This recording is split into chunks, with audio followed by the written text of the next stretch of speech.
नमस्कार, मैं हूं आशुतोष और आप देख रहे हैं सत्यहिंदी.com। सत्यहिंदी.com के खास कार्यक्रम आशुतोष की बात में आपका स्वागत है। बातचीत शुरू करने के पहले एक छोटी सी अपील। सत्यहिंदी.com एक कोशिश है ईमानदार, निडर और निर्भीक पत्रकारिता की।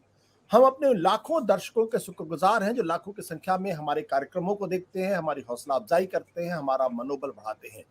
क्योंकि जब वो ऐसा करते हैं तो न केवल ईमानदार, निडर, निर्भीक पत्रकारिता को एक बूस्ट मिलता है, उसका मनोबल बढ़ता है, बल्कि इस देश के अंदर जो इंडिपेंडेंट तरीके से सोचने वाले लोग हैं उनका ढाढ़स भी बढ़ता है। हमसे, आप जैसे लोगों से एक और गुजारिश करना चाहते हैं कि आप थोड़ी सी हमारी आर्थिक मदद भी करें।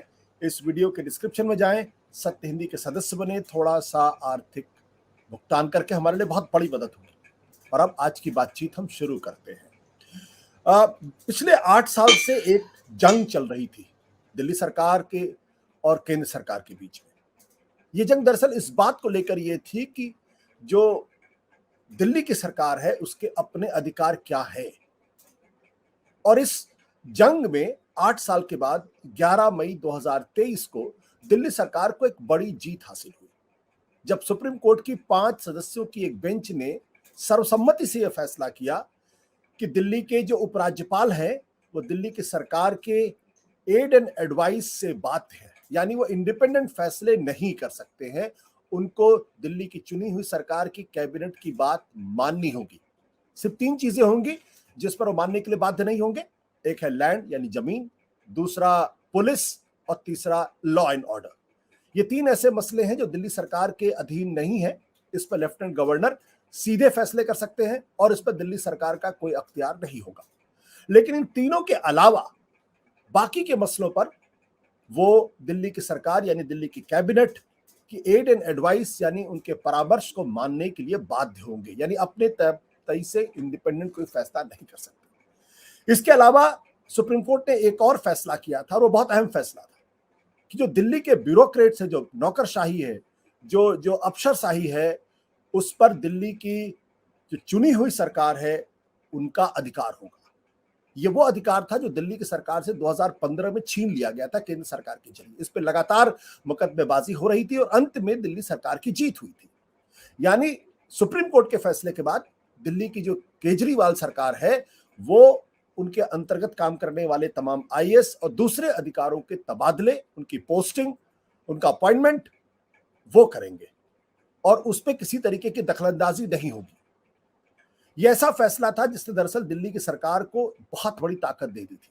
सुप्रीम कोर्ट ने अपने फैसले में यह भी कहा था कि अगर चुनी हुई सरकार अपने अफसरों को नियुक्त नहीं कर सकती, उनका उनका उनका तबादला नहीं कर सकती और उनको अनुशासनहीनता के मसले में अगर सजा नहीं दे सकती है तो फिर ये ब्यूरोक्रेट्स अकाउंटेबल नहीं होंगे और चुनी हुई सरकार का कोई मतलब नहीं होगा। इस फैसले के बाद ये ऐसा लगा कि अब दिल्ली के अंदर एक बहुत ही स्मूथ सरकार चलेगी और उपराज्यपाल, केंद्र सरकार और दिल्ली सरकार और मुख्यमंत्री अरविंद केजरीवाल के बीच में झगड़े खत्म हो जाएंगे। जहां डेवलपमेंट को लेकर बातचीत होगी, जहां सरकार अपना काम ईमानदारी के साथ और स्वतंत्रता पूर्वक कर सकेगी। लेकिन इस फैसले के आने के बाद जब दिल्ली की सरकार ने अधिकारियों के तबादले करने शुरू किए तो अड़ंगे आने शुरू हो गए। जो सर्विसेज के सेक्रेटरी थे, यानी जो दरअसल अपॉइंटमेंट और पोस्टिंग देखते थे, वो अचानक अंडरग्राउंड हो गए और जब उभरे तो उनके और जो उस वक्त के जो मंत्री हैं सौरभ भारद्वाज, उनके बीच में तनातनी की खबरें आने लगी। और अचानक इस बीच दिल्ली की सरकार ने यह भी कहने की कोशिश की कि दरअसल सुप्रीम कोर्ट को फैसले की तैयारी की जा रही है एक अध्यादेश को लाकर। और आज जब हम आपसे बातचीत कर रहे हैं 20 तारीख को, 19 तारीख की रात को वाकई में केंद्र सरकार की तरफ से एक अध्यादेश आ गया और इस अध्यादेश में इस बात को कहा गया कि दरअसल एक बोर्ड बनेगा और ये 3 सदस्यों का बोर्ड होगा जिसमें दिल्ली के मुख्यमंत्री उसके चेयरमैन होंगे, दिल्ली की चीफ सेक्रेटरी और दिल्ली के जो प्रिंसिपल सेक्रेटरी होम है वो इसके सदस्य होंगे। ये तीनों सदस्य, ये जो बोर्ड होगा दरअसल ये अफसरों की पोस्टिंग तबादले के बारे में फैसला करेगा और फिर ये उपराज्यपाल को रिकमेंड करेंगे। उपराज्यपाल चाहे तो इस रिकमेंडेशन को वापस भेज सकते हैं और निरस्त भी कर सकते हैं। यानी एक तरीके से दिल्ली सरकार के हाथ पर पूरी तरीके से बांध दिए गए। अब सवाल ये उठता है कि सुप्रीम कोर्ट के इस फैसले का क्या मतलब रह गया अगर केंद्र की सरकार उनको पलट लेती है? क्या ये कानूनी तौर पर वैध माना जाएगा? आखिर केंद्र सरकार की ऐसी क्या मजबूरी है कि दिल्ली सरकार को अधिकारियों के ऊपर अधिकार नहीं देना चाहती है? क्या ये राजनीतिक झगड़ा है जो अब एक बहुत ही खतरनाक सुरंग की तरफ मुड़ गया है?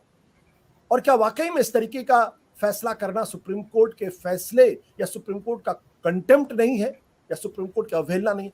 सत्य हिंदी का ऐप डाउनलोड करें गूगल प्ले स्टोर पर।